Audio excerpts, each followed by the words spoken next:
Hello दोस्तों, good morning. How are you. उम्मीद है आप सभी लोग बहुत अच्छे होंगे और आप सभी लोगों का पेट एग्जाम है जो कि 15 और 16 में होने वाला है। तो 15 और 16 डेट को जो पेट एग्जाम है, तो हम सबसे पहले तो ये दुआएं करते हैं कि आप लोगों का पेट एग्जाम बहुत अच्छा हो और बहुत बहुत शुभकामनाएं आप लोगों को। और उसके साथ में हम थोड़ी सी इस बात पे चर्चा करते हैं कि पेट एग्जाम को अगर देखा जाए तो ज्यादा मार्क्स कैसे गेन किए जा सकते हैं। तो दोस्तों, आप लोगों को फिलहाल बहुत अच्छे से पता होगा, लेकिन हो सकता है हमारी थोड़ी सी हेल्प हो जाए, तो इसके लिए मुझे बहुत ज्यादा गर्व फील होगा। ठीक है, तो देखते हैं दोस्तों। तो सबसे पहले क्या है कि कोई भी पेपर होता है, जब पेपर हमारे पास आता है तो उस समय हमारे पास एक्साइटमेंट इतनी ज्यादा होती है कि जो क्वेश्चंस हमें सही भी आते होते हैं वो भी कहीं कहीं हमारी एक्साइटमेंट की वजह से रॉन्ग हो जाते हैं। तो आपको ये गलती नहीं करनी है। कोई भी एग्जाम हो, एकदम से नॉर्मल आप रहिए। सबसे पहले आपको क्या करना है कि पेपर को एक बार कंप्लीट रीडिंग करनी है। कंप्लीट रीडिंग, तो उससे ये होता है कि हमारी एक मेंटलिटी हो जाती है कि इसमें हम कौन कौन से क्वेश्चंस कर सकते हैं। ये सेटअप हो जाता है हमारे माइंड का। अब यही सबसे इंपॉर्टेंट है। होता क्या है, अक्सर बहुत सारे बच्चे क्या करते हैं कि एकदम से जैसे पेपर मिला बस एकदम से जुड़ गए, ये भी नहीं देख रहे। हो सकता है वहां पे जो क्वेश्चन आपका डाउट का हो, आगे के जो क्वेश्चन है वो आपके एकदम से सही हो। लेकिन पेट एग्जाम में फिलहाल ज्यादा से ज्यादा आपको मार्क्स गेन, इस बार जो रैंक, इस बार जो समथिंग में आपका 63 के समथिंग जिन लोगों का था नंबर पेट एग्जाम में, तो वो लोग जो है अदर जो गवर्नमेंट के एग्जाम है उनको शायद दे सकते थे, मुझे जहां तक इतना ही पता है। तो ये उम्मीद है कि इस बार जो है आपको अगर बहुत ज्यादा लाना है तो आपको 75 तक अगर आपके मार्क्स गेन हो जाते हैं तो इसमें कोई आपको दिक्कत नहीं होगी। वो कोई भी एग्जाम हो आप उसको दे सकते हैं। तो उम्मीद ये करिए कि देखिए, सबसे पहले तो एक बहुत इंपॉर्टेंट बात है, जिसको ये लगता है ना कि मैं 100 में 100 नंबर ले आऊंगा, वो सबसे बड़ी उसकी गलती है। क्योंकि जो 100 में 100 सोचता है ना वो पास भी नहीं हो पाता। ये रियलिटी है। आप ये सोचिए ना कि हमें इतने मार्क्स लाने हैं कि जो गवर्नमेंट एग्जाम है हम उनको दे पाए, क्योंकि इससे आपका कोई गवर्नमेंट एग्जाम नहीं निकलने वाला। ऐसा नहीं है कि इसमें आपके 100 में 100 आ गए तो आपको तुरंत कोई गवर्नमेंट एग्जाम आया तुरंत नहीं इसमें आपका सिलेक्शन, नथिंग। ये सिर्फ क्वालिफाइंग है।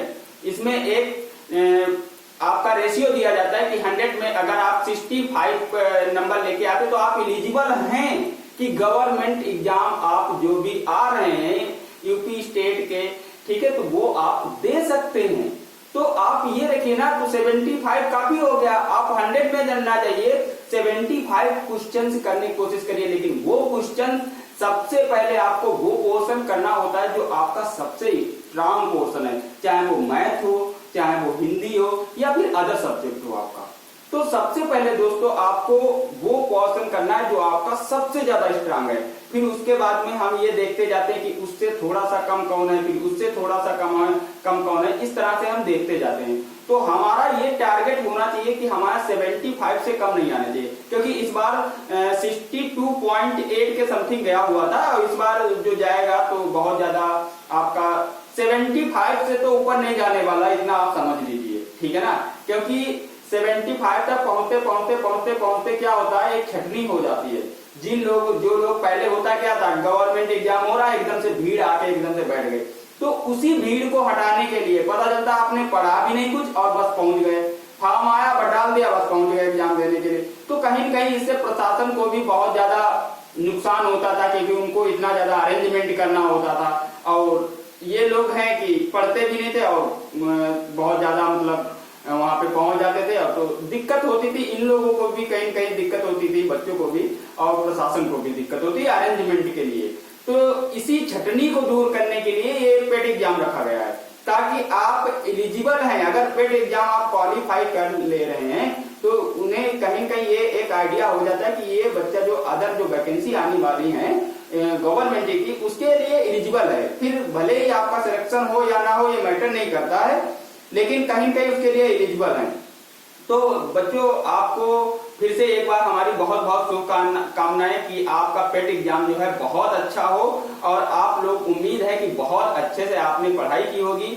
जो 15 और 16 में आपका फर्स्ट सेकंड शिफ्ट दोनों में होने वाली है, तो उसमें आपका जो एग्जाम होगा वो बहुत अच्छा होगा।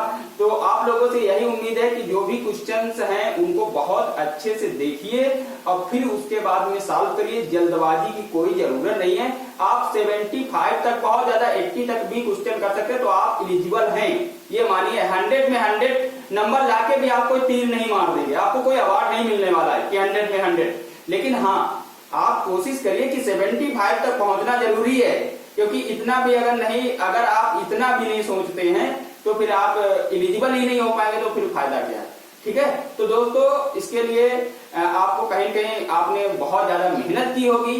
ठीक है, तो आप लोगों को फिर से एक बार हमारे थ्रू बहुत बहुत शुभकामनाएं। तो best of luck. Thank you दोस्तों, बहुत बहुत शुभकामनाएं। तो best of luck. Thank you दोस्तों।